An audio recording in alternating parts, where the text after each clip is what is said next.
Good evening. We are here and we are live. And Lee is here from Indiana. Jean is here from New York. Linda from Illinois. And Linda from New York. Evelyn, hello. And Regina, my friend, is here from North Georgia. Awesome. How are you all tonight? We got a little bit of rain this afternoon, which we needed, but of course that made me cold. Everything makes me cold, though. So it's really not surprising. Trees, welcome from Utah. Tonight I'm going to talk about two things. I want to talk a little bit about embroidery. As most of you know, I'm not a prolific embroiderer. Er, but I'm getting to learn it and I'm getting better at it. And I am so proud of my little samples that I did. But these aren't going to be samples. Hi, Ruth Ellen. Nice to see you. Judy P. Good to have you here. And Diana is watching from Bermuda. Diana, I'm jealous. Okay. Just so you know. You can definitely mark me off as jealous. Anyway, so what I decided to do was tonight's project. This is half of tonight's project. And I'm just putting this together in a little table runner. And I saw this done online this week. And I wanted to try it. What I want you to notice, there's no seams here. Pretty tricky, huh?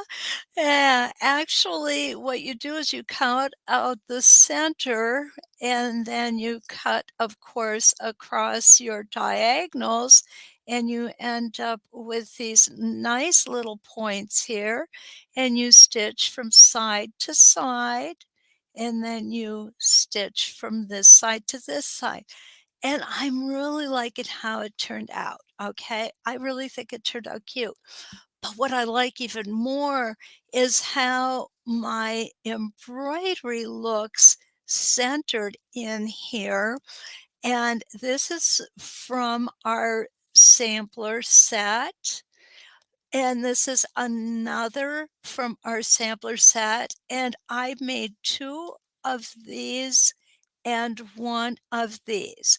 So the way I'm going to position these is I'm going to have one of these, and then next to it, I'm going to be putting one of the blocks that we're going to work on tonight with our Paisley templates.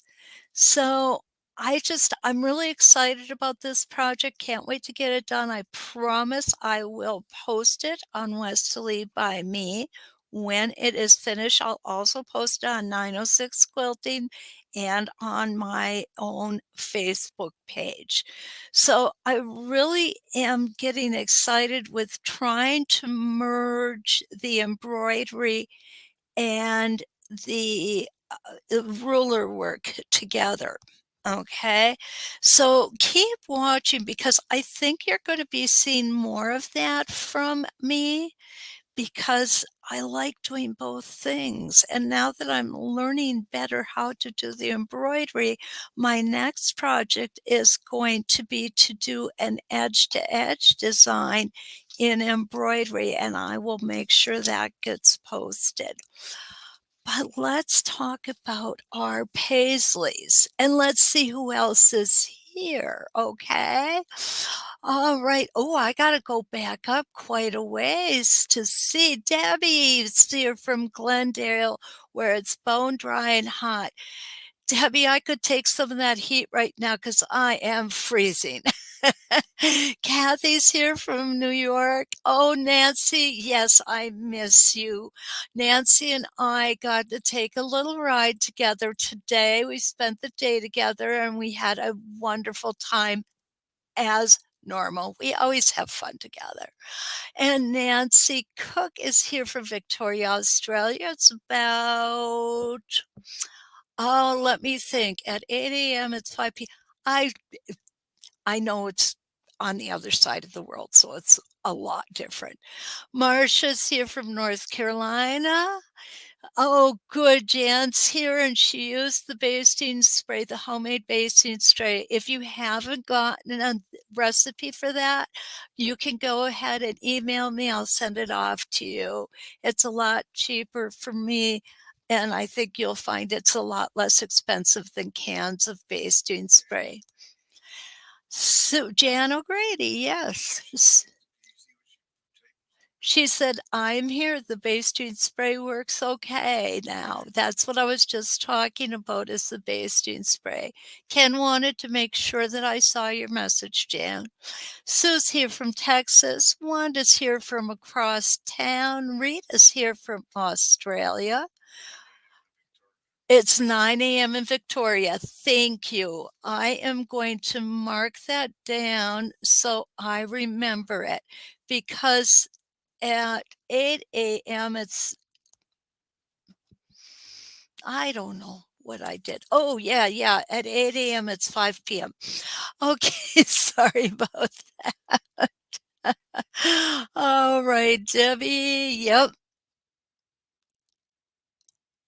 But you didn't, don't miss it. Yeah, you're right, Debbie. Oh, Sandy, good to see you again from Florida. And Sue is here from Florida. It's warm there. It's 9 AM Wednesday, Nancy says, and she is also in Australia. Lori's here from Michigan, another Michigander. Randy is here from Oklahoma. I am so glad to have you all here. It's just so nice to see you. Okay, let's take a look at our three-piece Paisley template set. We have two different template sets. One is by DM Quilting, which is the one we drew for this week. The other is by Westerly. And I'm sure we will be going and using that as well one of these days. So, what I want to show you, we have a dog looking for attention here. And he is getting it. I don't know if oh, it doesn't work. I'm sorry, guys. The sewing machine's in the way of Ken petting the dog. I was going to show you my puppy. It's a miniature Australian Shepherd. Yep, we have two of them. Okay, so let's take a look here. Here is our center, vertical center. Here is our horizontal center. And then we have our 45-degree lines marked as well. And each template is marked the same way, the vertical, horizontal, and the 45 degrees. Now, what I want you to notice is I went ahead and put a little bit of stable tape right here on this particular template. And the reason being is when we're coming around this curve, one, it's really easy for us to fall off of it. And I don't ever want anybody going over the cliff. That's never a good thing. So if it reminds us to stop and move our hand here, it's going to slow us down going around the curve. And slowing around that curve is going to give you a successful stitching to stitch out as opposed to falling off. So when I looked at these, there were several different ways that I could do these, but I'm not doing them those ways. Okay, well, one I am. The other two we're going to do a little different. I decided, okay, now I'm using the smallest one here.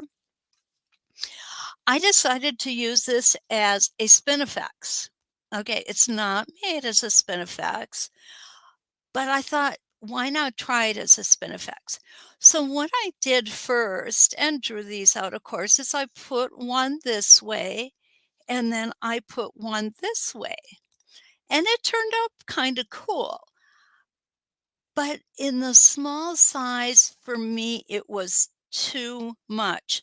I had design overload. And that just for me doesn't work real well. Okay. So I thought, okay, let's put them all in one direction then. And that for this small one, I think works the best. Hi, Laura. Nice to see you from Florida. And I'll bet it's warm there too.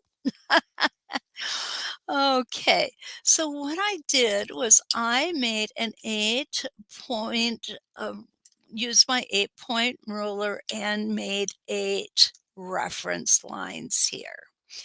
And I went ahead and I'm going to pull my thread up from the center and I'm going to go ahead and put my foot back down and my needle in. Now, what's deceiving? When we use this vertical center on this one, we are lined up perfectly. Okay. However, you can see when we use the other two, they are nowhere near this edge. So using these other two on a spin type spin effects is not going to work real well. But this one, it works okay. I want to pull you back just a little bit more so you can see more. I'm afraid that I am cutting you guys off and I don't want to do that. So what I'm going to do is I'm going to hold my threads back. I'm going to give myself my first stitch in place, and then we're going to come around. Now, I know you guys are going to be able to recite these things I say in my sleep, or in your sleep, I should say. Oh, I didn't test my foot earlier. And one of them is when we're going around an arc or a circle, what we want to do is we want to shorten that stitch length a little bit. Okay. One of the problems that I have with this block, and I had it before, and I definitely wanted to mention it to you. I had picked up some bargain batting. And I use it when I'm testing out patterns and stuff, okay? Pardon me, Ken? Danielle's here, yep, from Quebec, and I welcome you. She is our, neighbor to the north. Neighbor to the north. So anyway, what happened is with this bargain basement batting, whoa, say that 3 times real quick. What I found is it's not consistent in height. Okay. It's kind of like half of this is a real low loft and half of this is real high. So what happens when I think I've got my foot at the correct height, I get to a certain spot and it just stops it. It won't let me go on. It starts bunching up and it's horrible to work. So the lesson from that is when you're working on a good project, a quilt, a wall hanging, something that people are going to see and you're going to want people to see, especially if it's a gift, go ahead and splurge a little bit on that batting. It will make the ruler quilting much easier on you. Okay, so here we're going to go again. I love, no, that doesn't work. I love the secondary design that this pulls up in here, where it kind of goes over and makes a ribbon effect on the paisley that we stitched just prior. And back to the center, we're going to go, make sure your needle is down when you twist that template, okay? Because if you don't, you'll be like me and end up on a block you didn't even have planned. No, just teasing, but it can get you out of the area that you really want to be in. And again, keeping it a little small. What I like about this littlest one is there's no cliff to fall off of. I did put some extra markings on here, and I am going to explain why when we do a different template. Randy, you keep freezing up. Um,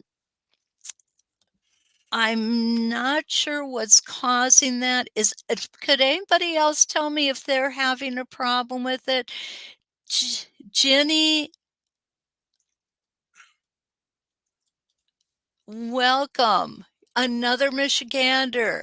And where in Michigan? Jenny, if you're asking us where in Michigan we are in the Upper Peninsula and we are in Iron Mountain. So we are right on the Wisconsin border.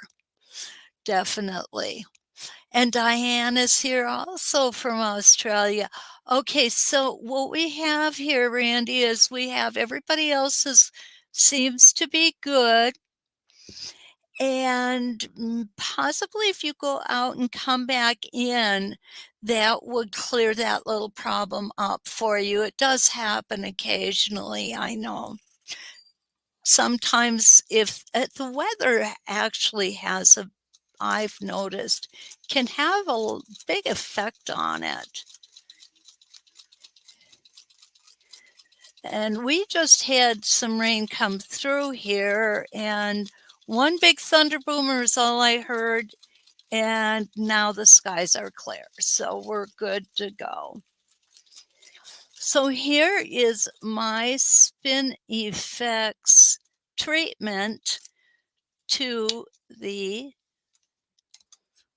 smallest Paisley template. And I'm just going to go ahead and cut these off. These are well locked in here because we've gone over so many times. Something else I want to show you. Now, I only have the batting on the back of these.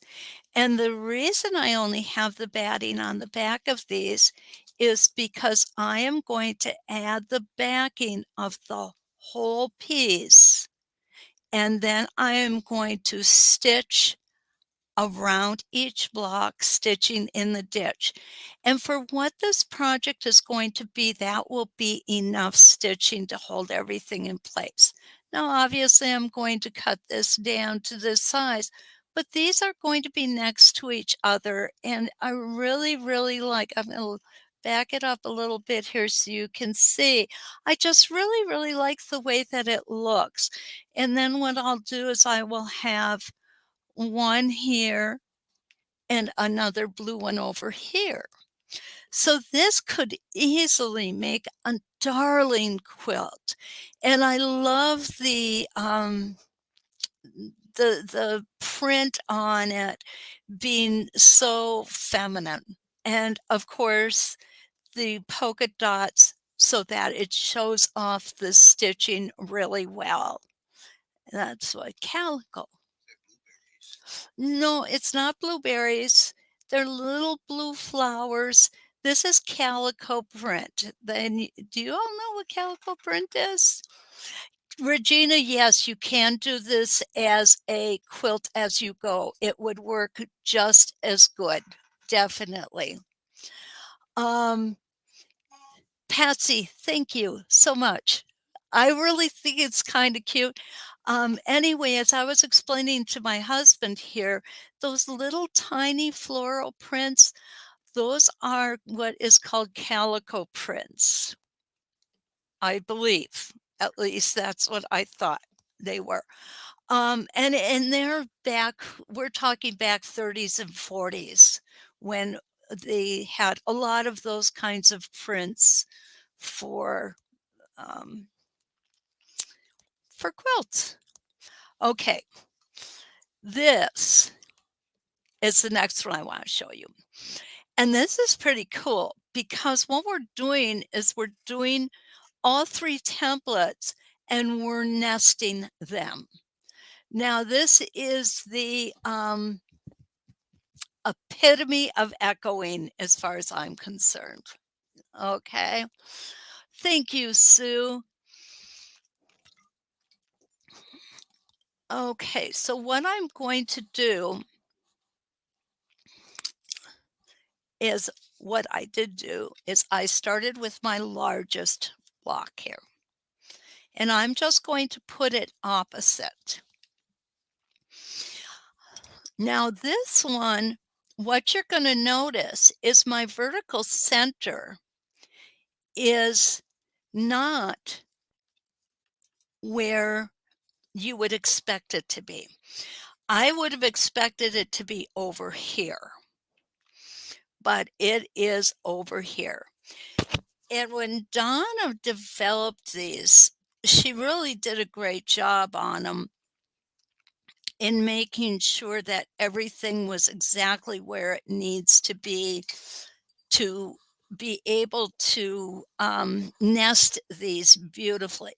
So what I'm going to do is I'm going to draw my thread up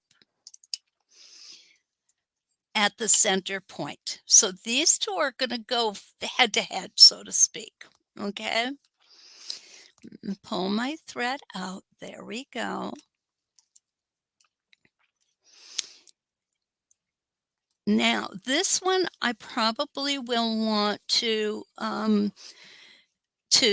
bury my thread because we're not going to be going over this a whole bunch of times like we did on this block. When we go over a whole bunch of times, those threads are secured in there very well. Okay, I'm going to line it up. I'm going to take my one stitch in place. I also like to put with this particular set, I like to have the stable tape on both sides because there's some designs that I like to do with these and I need to flip them back and forth. You're going to see one of those. Okay, so here we go. Remember, smaller stitches. Right the inside of that template. Don't push your hand into the template and push the template into the foot.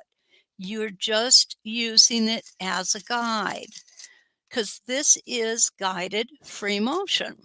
And I'm going to move these out of my way right now. Okay, I'll make sure you guys are seeing this well. There we go.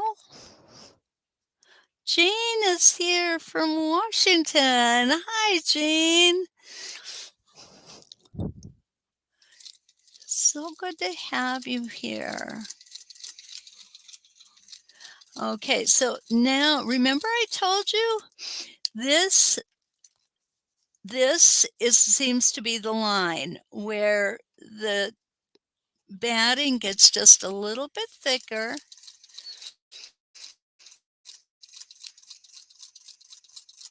And I thought I was being smart and saving money. And my husband will probably kind of chastise me for that because he says I cheap out all the time. And then I don't get what I want, and then I whine about it. So then he has to go and buy it. Right, honey? Something like that, yeah. Okay, so now the downside to this, we have to break thread on every rotation that we do, okay? If there's a downside. My ring is sideways. Oh, thank you for telling me. Yeah, my hands are cold. It slides around. Okay. So I want to show you, just as a reminder, how I like to bury my threads. I will take this is the two threads from the beginning when I pulled my bobbin thread up. Bad angle. Okay. Not anymore. Okay. Thank you for telling me. So here are the 2 threads that I picked up. I'm going to go ahead, make an overhand knot, simple overhand knot. Then what I'm going to do is I'm going to take my self-threading needle and put it through the loop. And then I'm just going to bring it towards the top of the fabric, but not on the top of the fabric. And I want you to be able to see this clearly. Here's the top of my fabric. Here is my knot. Okay. So I got about an eighth of an inch, give or take a little. It doesn't have to be precise. So now what I'm going to do is I'm going to take my needle and I'm going to put it in the same hole that my bobbin thread came up. Now, I have this hand back here so that I don't push my needle all the way through. For this particular piece, it doesn't matter because I'm still going to cover the back. Okay? So what I'm going to do is I'm going to go ahead and pull that through. And I'm going to get, there we go. So I've pulled those 2 threads through, but here's the knot. The knot is still sitting on top of the fabric. So what I'm going to do is I'm going to give it a little tug. And I don't know if you heard that, but now the knot is gone. And I have a seamless join here. I will cut off the tails, of course. Do I ever? On this, I would not. Yeah, Sandy. On this, I would not, because of the fact that I don't have enough thread built up at this top to secure those. So what I would do is if I made a jump stitch to my next template, what will happen is I won't have enough thread to bury them. Yeah, you're right. Yeah, the 3-in-1, Sandy, does look great. Now, what I'm going to do is, I hope that answered your question. Yeah, that would be why. When we put the second template on, I'm going to show you, okay? Now, here is the bobbin thread where I ended. And here is the top thread where I ended. I'm going to take those 2 threads to the back side. This is something that I don't know anyone else who does it this way. But the reason that I do it this way, I'm going to make that same overhand knot. I'm still going to bring my thread through the loop. I'm going to put my needle down, make my knot about 1/8 of an inch off of the top of the back. Okay? The reason I do this is because if I do all 4 threads at one time, the knot can be too big to get through the fabric. And the other reason I do this is because I know that I pulled my needle, this way on the bottom, on the top of the fabric. So on the bottom of the fabric, I am going to bury my needle and put it going through in a different direction. It doesn't matter what direction it is, but I like to have it in a different direction. That way both knots don't end up in the same place and make a little bump. Now, would it be a big enough bump to worry about? Probably not, but I don't like to take chances. So there we go. My threads are gone. If you take a look, who's chewing? If you take a look, what is going on is you can literally not tell where we started and where we stopped, right? This, they just matched up perfectly. So that's why I like to bury my knots.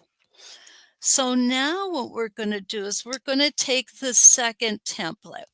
What's cool about the second template is that the line of stitching from the first template goes exactly into the second template.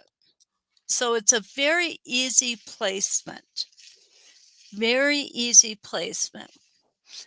Again, I'm going to line up my vertical line here. We don't need to worry about our horizontal lines at all. I'm going to go ahead and I'm going to start up here. Okay, and Sandy, this is what I was talking about. Helene and Terry is here too. Hi, guys. Nice to have you. Okay, so if I were to put a jump stitch in here, you'll see how far away it comes from the other line of stitching. It's really not that far. But I don't want to leave the jump stitch because then I would have a stitch from here to here, and then I'd have another one from here to here. And to me, that just doesn't represent the templates the way that I think they were intended to be used. Okay. Although I am one who does the templates a lot different than they are sometimes intended to be used, I really like the look of these three floating together. So I've got my thread out, going to put my foot down and put my needle back down. Okay, you might notice I got the good old 301 back out. I too much technology in the other machines. I like these much better. I'm going to hold this back a little for you. So I'm going to hold on to that thread, take that one stitch in place. And it does not matter if you go to the right or to the left. Just remember to keep those stitches short. Now, this is the big one. This is where, if you're going to come off of a cliff, it's going to be this one. So what I want you to do is I want you to just be cognizant of it and slow down. And I do like to hold the template here so that it doesn't rise up. You see, if you hold it back here, it can rise up. And I'm not saying you will get your foot underneath it, but it's possible that it may happen. So we definitely don't want that, okay? Now I'm going to come along here and I'm going to move my thumb as we come around so that I don't end up with a knocked knuckle from the needle bar. And come around. And this is a rather large template, so we're going to have to move our hands a couple of times as well. When we do that, it's always good to ensure that the needle is in the down position. And then we can move. I do like to always keep one hand solid on the template. And we're going to come all the way around and meet our first stitch right here. Okay. And again, I'll show you one more time how we do that burying of threads. Now, if you prefer to always do it from the top, we can. We can do them both from the top. And what I want you to see here is I have a little bit of a space between these two stitches. Be it ever so small, it is there. So what I will do is I will bring my bottom thread up, make that knot, and whoops, I'm popping out. There we go. Go ahead and pull that knot down to about 1/8 of an inch. Now what I want to do is I am not going to bring this back to where my bobbin thread came up. I'm going to bring this down at the first stitch instead. Okay, so there we go. Now I'm going to put it in that first stitch right at the bottom here.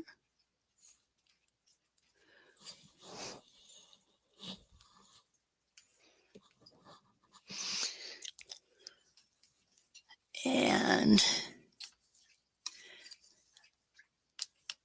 there we go. Now I buried that thread. Now I'm going to go ahead, remember which direction I put it in. And if you want, just leave that tail there until you've got the second thread buried and you will know where it is. Okay.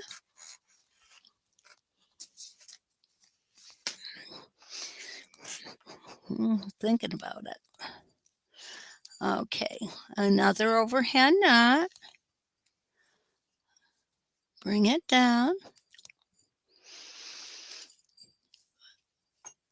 Go ahead and load that needle. Remember, I came in this direction, so this time I want to come in the opposite direction.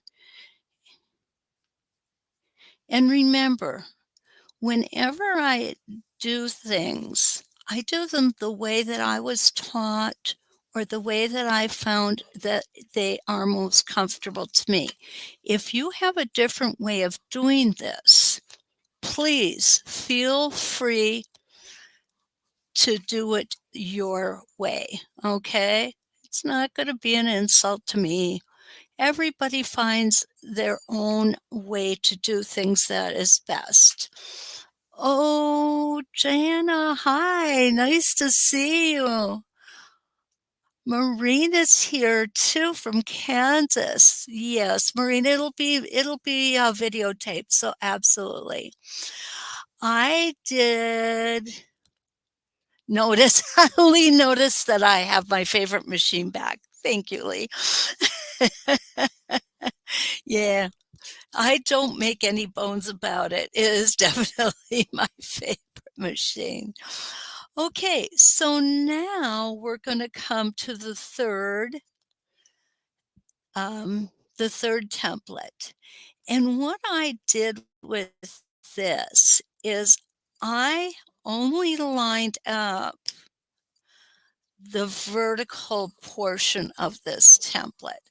I have no horizontal line, okay? But what I could do, and I'm going to show you, because, some of us want that extra little bit, and there's nothing wrong with that. So I'm going to go ahead and put the previous template back on. And what I'm going to do is I'm going to come in here and make 2 marks. Okay, so I'll make sure you can see those marks.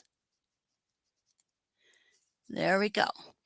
This is the horizontal center mark.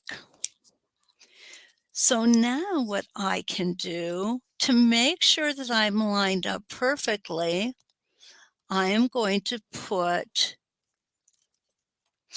the vertical center on the 45-degree line, and then I'm going to line up that horizontal center. Okay, and this way I know for a fact that I have it lined up properly. Okay, again, we're going to pull that bobbin thread up.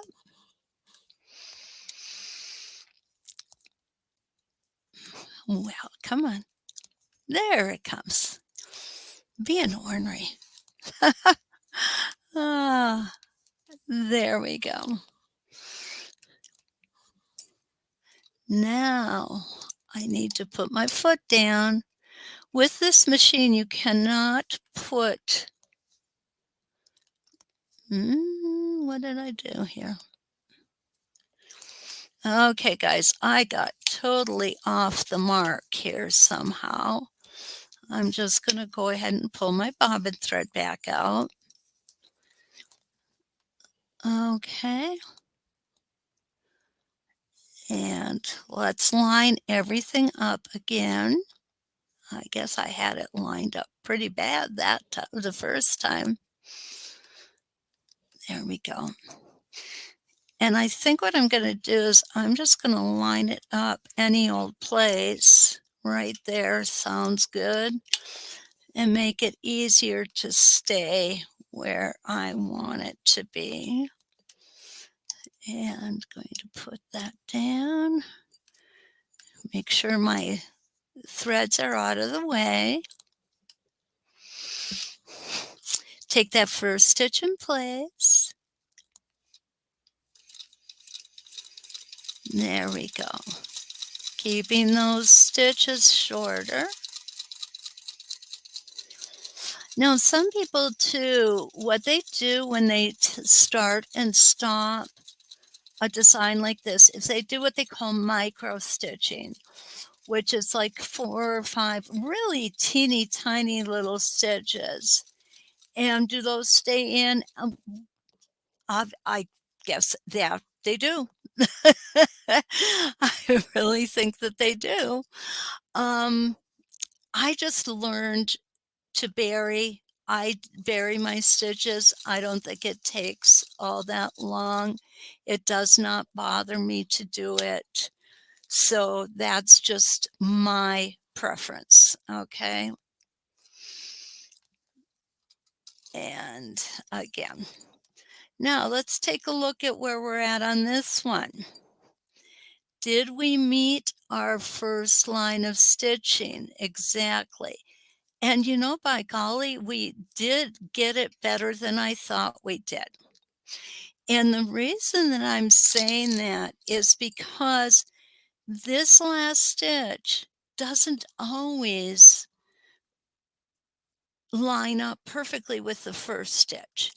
And that has to do with a whole plethora of reasons. One, I took my hands off of the template while I was stitching, or I didn't have the needle down in the down position when I moved my hands. There could be a whole lot of reasons. And don't beat yourself up over those reasons, okay? It's not worth it. It really isn't. You know, none of us are perfect. Sorry if I broke anybody's bubble, but I know I'm certainly far from perfect. Okay, so here's my top, my first stitch. Whoops, I just hit you guys, I'm sorry.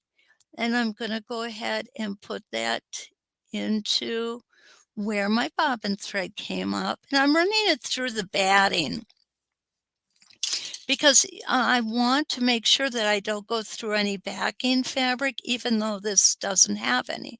And there, the knot just pulled through. And when it does, most times it makes a little popping noise. Okay, that's not going to come out that way, which happens occasionally. And this is pretty tight too. Okay, kind of glad that happened because I can show you what I try to do then is to pull back that last stitch. And if I can pull it back, we're good. If I can't pull it back, then it's not going to come out in the laundry either. Okay, so there's that last stitch right here. And it is definitely not going to let me pull it out. You'll see how hard I'm pulling on that. That stitch is staying right there. So in this instance, we're just going to eliminate it. I'm going to pull this through here, and we're going to leave a little bit of tail because it's going to be buried anyway. And now I'm going to cut off the one that I did bury. So here we go. This is just 2 pieces. I did think about putting another one in this orientation, but when I drew it out, I wasn't really happy with how it was going to look. Ken just said it's too much, and it was. So this one, we're just going to have 2 opposing. Now, what I could have done, yeah, Ken knew what I was doing before I even did it. I could have them coming one in one direction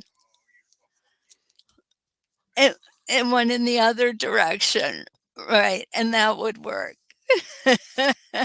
So that is another option that's available. We could have kind of pushed them together. And you know what?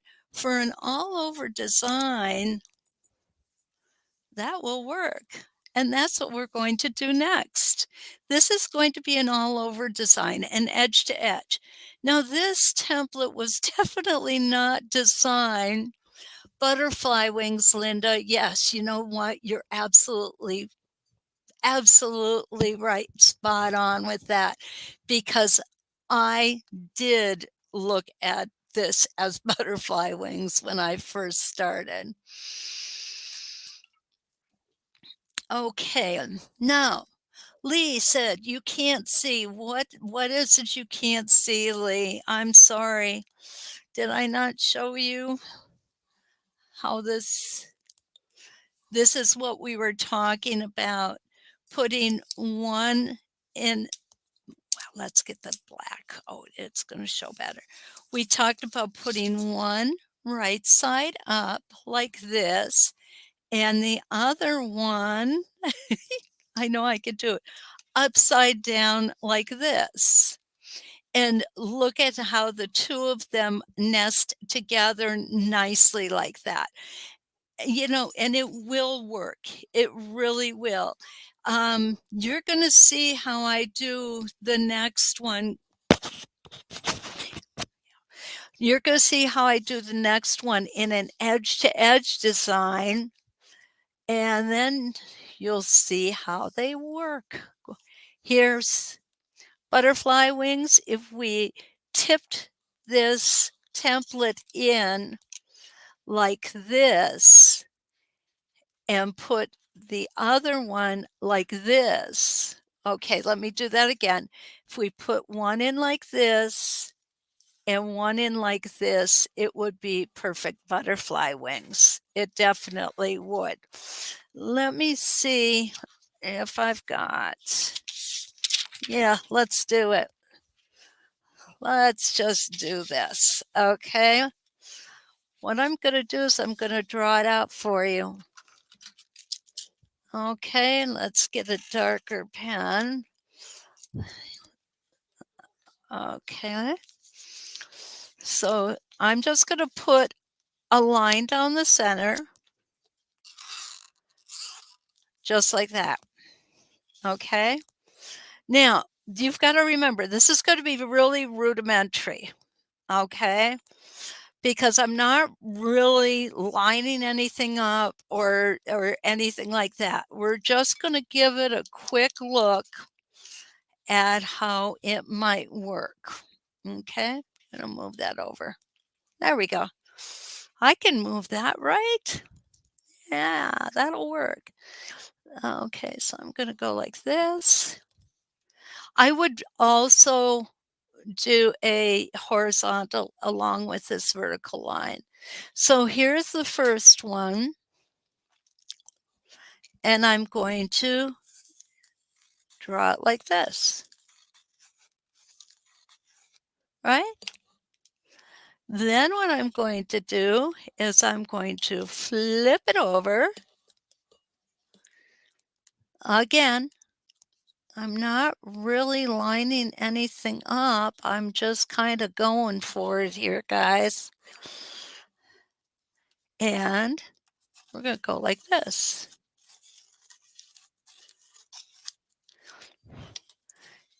Now, what else could we make?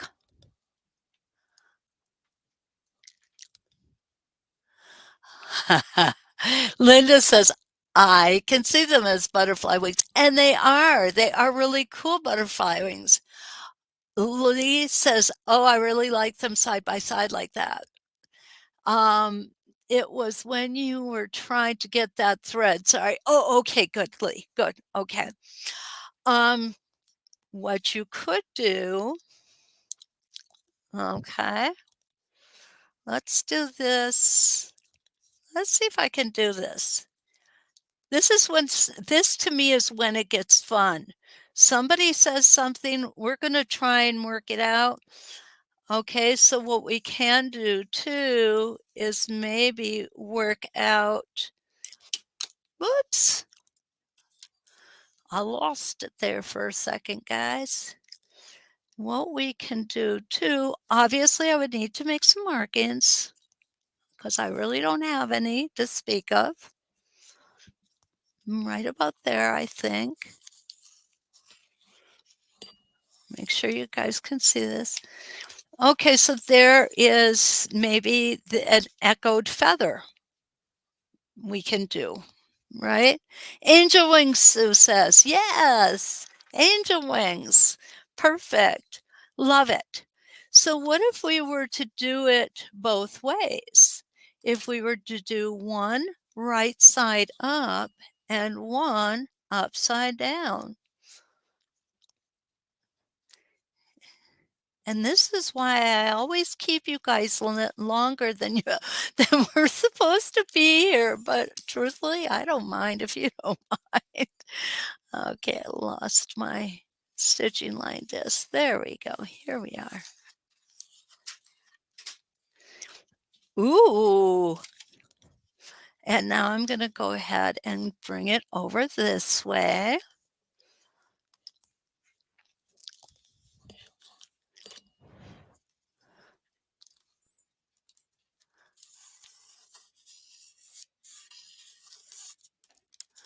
What do you think of that? Isn't that cool?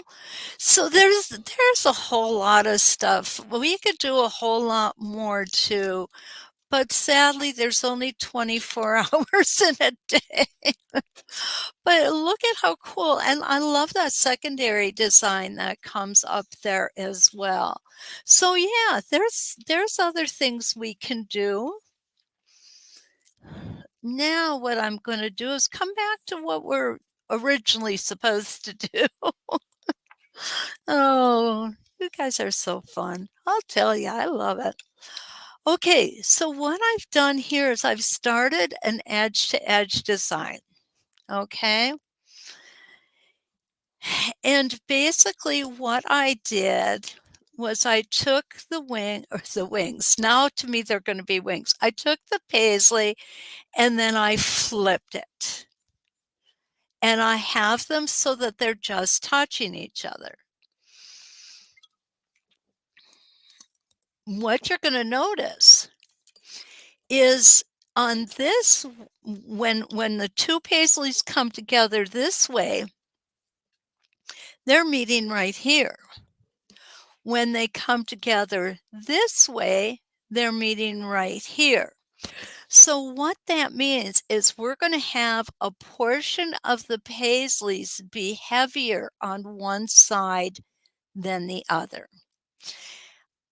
If I was doing circles, I would have the heavier side up here, then the heavier side down here, the heavier side up here, and then the heavier side down here.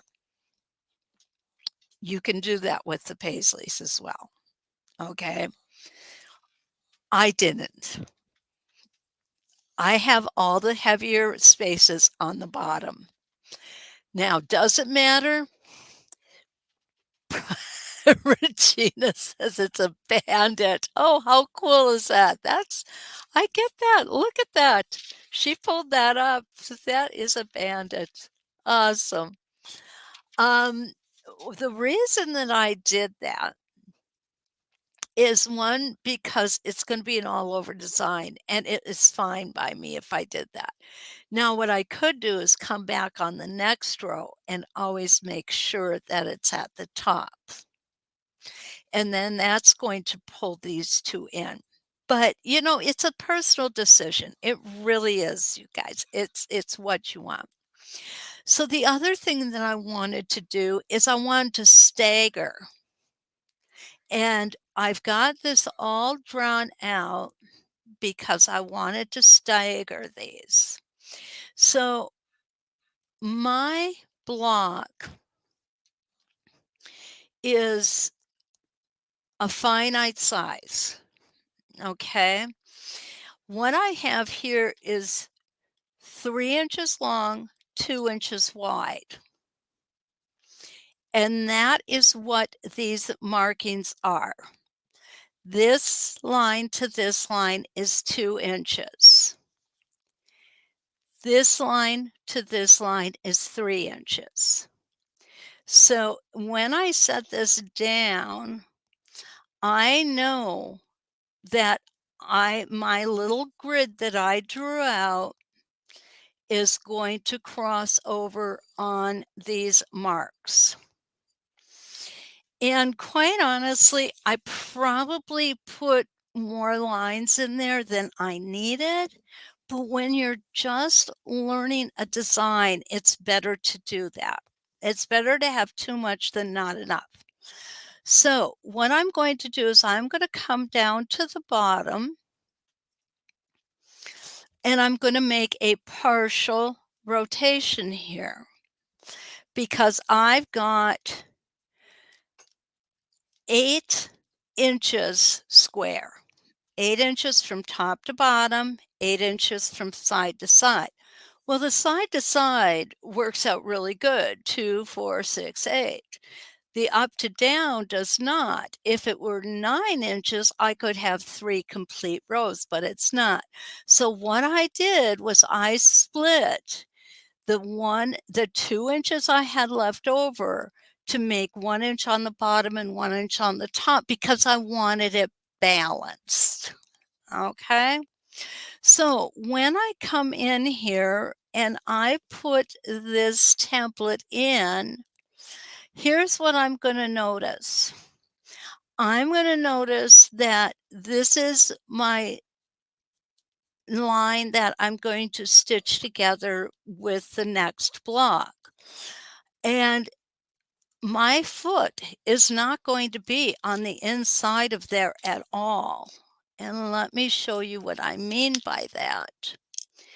If I were to stitch this out, this is where I'm going to be stitching, right here. Now, here is my seam line, and you'll see I am outside of that seam line entirely. So I'm not going to stitch that one. We're going to go to the next one.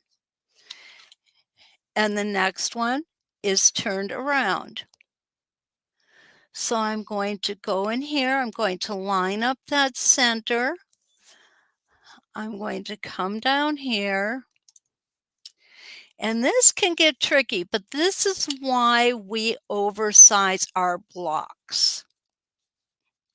Because we want to make sure that we have room to run this template and foot without it getting cattywampus on us, okay? Technical term, cattywampus.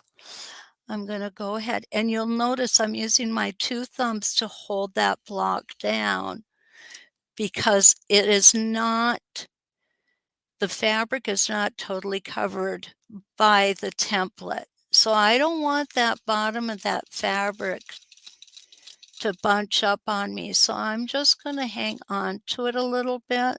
Now I can let go of that. And now I'm afraid what I've got going on here, I'm going to turn it around. The reason I'm turning it around is because I've got a really old glider on here and it's catching on the glider. So by turning it around, I totally eliminated that problem. And we're going to come back down. And when I did this, no, I'm not really sure why, I thought of Jaws. One movie that I really liked was Jaws. I could cut this off. It's in the seam line. It's in the seam allowance. Nobody's ever going to be the wiser. So now I'm going to go ahead and I'm going to flip my template over. I'm going to line it up again. And I'm going to stitch. Take that one stitch in place. Go right up to the top. And come right back down to the bottom.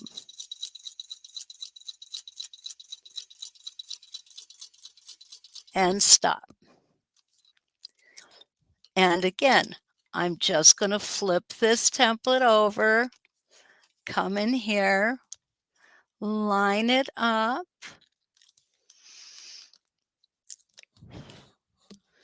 and we only have one more to go after this.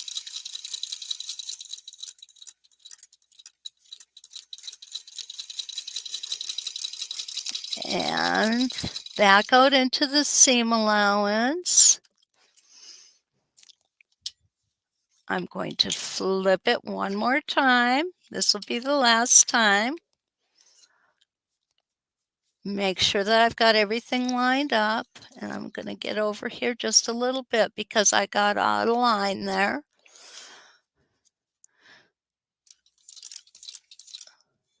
And just going to hold that down again.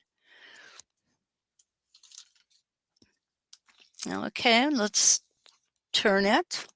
Maybe it's going to work better in this direction. Not going to work better in any direction. The batting is getting caught. Yeah. No worries. So what I'm going to do, I want to show you guys how to rectify this because it may happen to you. I hope not. But I'm just going to hold on to this. I'm going to lift my needle up. And I'm going to give it a little tug. There we go. Now I'm going to turn it around, and now I think we're good to go. Yep, we are good to go. I got it through there. I got a little wobble in it. I'm not going to worry about that. If I was really OCD, I would. Definitely not going to. So this looks kind of like a Jaws movie coming across the bottom. And then we're going to do the same all the way up. On this one, we're going to start and where is it? There it is. And here's my spacing gauge. And what you're going to see is this blue line is exactly where the needle is going to fall. So what I want is this is my vertical center line. It's lined up on the seam line, not the cut line, the seam line. So I can start outside of my template, pull my thread up, and I don't have to worry about this. This is inside of the seam allowance. Now we're going to have the same um, possible challenge that we had. Oh, but it didn't challenge me at all. Okay, so I'm coming down to the bottom.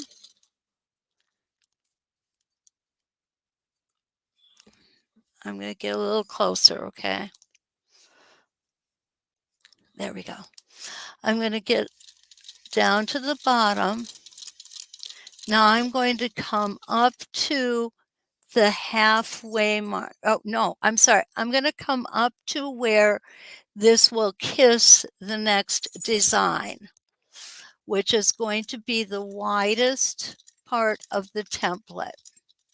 Now, because you're ruler quilters, you're going to be able to gauge that. If you, however, you feel as though you don't have enough experience to gauge that, it's okay. Make a mark. I use my vis-a-vis markers for that. They're wet erase. They work awesome. They will not come off on your fabric. And look at that. It's absolutely perfect. That's exactly where it needs to be. And I can prove that by using my spacing gauge. Now, I can come up here around and back up. However, if I want, Jan has a question. Okay. Jana, oh, hi, Kim. Kim's here from Illinois. Jana says, I'm always amazed at what secondary patterns show up. With the template design. And Jana, you're right. You just never know what's going to happen. That's why I kind of like to draw them out first. That way I'm not surprised. And if a really cool secondary pattern is going to come out, then I can actually plan for it. So you're absolutely right. Jan O'Grady has a question. And Jan's question is, well, guess I'm asking, in any edge-to-edge quilting, do you do it in quarters or go edge to edge? Jan, that's a great question. If we are stacking designs as opposed to staggering designs, and what I mean by that, I'm going to pull it out here so you guys can see. What I mean by that, if I was making this design here, then coming down and making this design here, even though it's only going to be the top, and then coming back and making it on top as well up here. That's stacking. Okay. If I were to stack these designs, I would have 3 rows with 4 across. Okay. But I'm staggering the designs. And when I stagger, what I mean is I'm putting one whole design here. And then when I come up here, I'm just going to take this out. I can put it back in. So I'm doing one whole design here. Then I'm going to do one whole design here, one here, and one here. So what you're seeing is this design being staggered comes through where this design is centered. Okay. Does that make sense? Oh, Sue, I'm sorry to hear you're having storms. Thanks for coming in. Does that make sense, Jan? I hope that was the question you were asking, I believe. Now I'm going to show you something else. If you have to take it off like I just did, don't cut this thread yet. Okay? Because I'm going to go ahead and I'm going to put my template back on. And what I'm going to do is I'm going to move my needle back to where it started, or back to where I left off. I am going to go ahead and put my needle down, and now I am going to try to, I did it wrong. Let me see. There we go. Okay, here's my bobbin thread. Let's get this one out of the way. Okay. So what I'm going to do is I'm going to put my needle down and back up, and then I am going to pull up that loop of bobbin thread that's under there. I need to go back in this direction. Okay, so I've got my bobbin thread pulled up, and I have pulled back my top thread. Okay, there, it's pulled up as far as it can go. And now I'm just pulling back my top thread. And I am going to lower my foot and put my needle back in there. Now I'm going to go ahead and I'm going to stitch my next rotation. Okay, not exactly. We'll think about it better to try to clarify what the question is. I understand, Jan. Okay. Okay. Yeah, I'm misunderstanding your question. I apologize for that. Okay, so what I'm going to do now is I'm going to hold this bobbin loop. That's what it is. It's a loop of bobbin thread. And I'm going to hang on to that loop. If I can catch it, I'll hang on to it. I'm going to give myself a stitch or two. There we go. Now I'm going to go ahead and I am going to go over where I stitched that loop in. So I'm going to go down because I stitched up to get that loop. And now I'm going to stitch all the way around my template.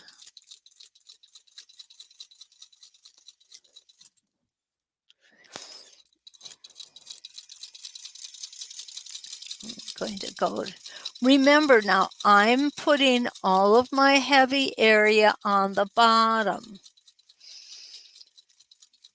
So I'm stitching over that loop one more time after I've already stitched over it twice.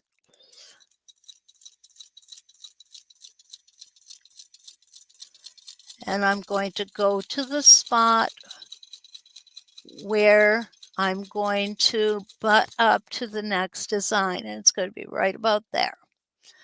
Now I can trim this, no bearing and no breaking thread.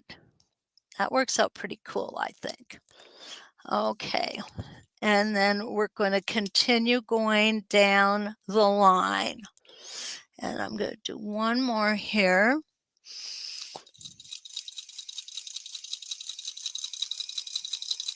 And come up to the top, down and around, come back up to where they meet, and I'm going to come back down and around, and we're going to stop at the widest point, which is right there. Whoops, I'm going to lift my foot up, and I'm going to flip my template. So we're just going to pretend I got the rest of them in. So this is what we can do with an all-over design with our Paisley's. Okay, do we have any more questions? I think we're out of time. And I hope you find value in what we've looked at tonight. Um, oh, Sandy, thank you. Thank you. You have a great night too. And tomorrow morning, we're going to be working with the Artisan Curves Persian Peak templates. Yeah, we need to get that basket over here. Would you draw something out of that basket for me, please? It's right there. Yeah, the other side of the world. So that is what we're going to be doing tomorrow morning. Thank you, Maureen. Jean, thank you. Rita, Debbie, it's always an adventure for me too. I've got to be honest with you. Sometimes, no matter how well I prepare, things don't always turn out the way they should, right? Okay, Ken's got our next week's template, and it is going to be, ooh, butterflies and botanicals. So we will be looking at butterflies and botanicals next week, and that will be a whole lot of fun. Jean, you are quite welcome. Rita, you as well. And Debbie, I really, really like meeting with you guys here. This is so much fun for me too. So don't forget, like, subscribe, share, leaving comments on the instructor page is always welcome. And Jan says, I'll see you in the morning. I will see you too. Thank you, Evelyn. So until we meet again, let's quilt.